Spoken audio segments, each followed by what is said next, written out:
On the 6-month anniversary of President Trump's presidency, the stock market Trump bump is still riding high, hitting record after record since the inauguration. NASDAQ up 15%.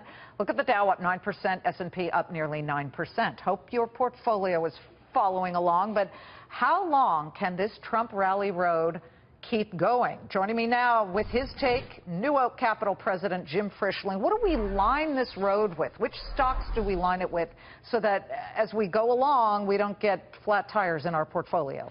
Sure. I mean, I think the performance of the stock market in light of the Trump administration has been really unbelievable. It has exceeded my expectations, and I'm becoming a little bit cautious, but specifically looking at things like housing and feeling so much more comfortable that there are stocks to play in that space. I know what Amazon did today in announcing on their appliance play. I happen to be thinking about things like Whirlpool. I'm looking to be a little more domestically oriented, a little more conservative. I guess I'm taking a little risk off the table, but I do believe that you can buy very good names right now, still see value, but I am getting a little cautious of where we are in this cycle and some of the issues I'm seeing, such as Fed tightening, looking at some of the central banks.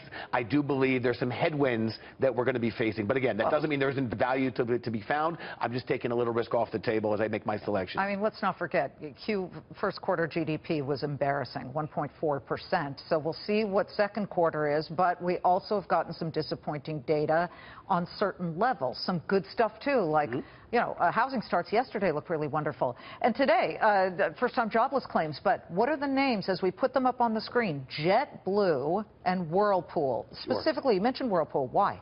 What they're doing with Yumly, I actually think the Internet of Things, I guess I'm connecting my brick and mortar, or my appliance, I should say, with the Internet of Things. And I believe this is an interesting combination of a younger audience for Whirlpool and connected kitchens. I think it's a great audience. And as people are, again, in terms of housing, upgrading their appliances and looking to these connected kitchens is the big buzzword I'm thinking, and I'm liking Whirlpool a lot. Okay, he's cautious, but still getting into stocks. Yeah. And there we go. I'll tell you, folks, the S&P is too close to call, but looks like a record for the NASDAQ, and they rustle 2,000.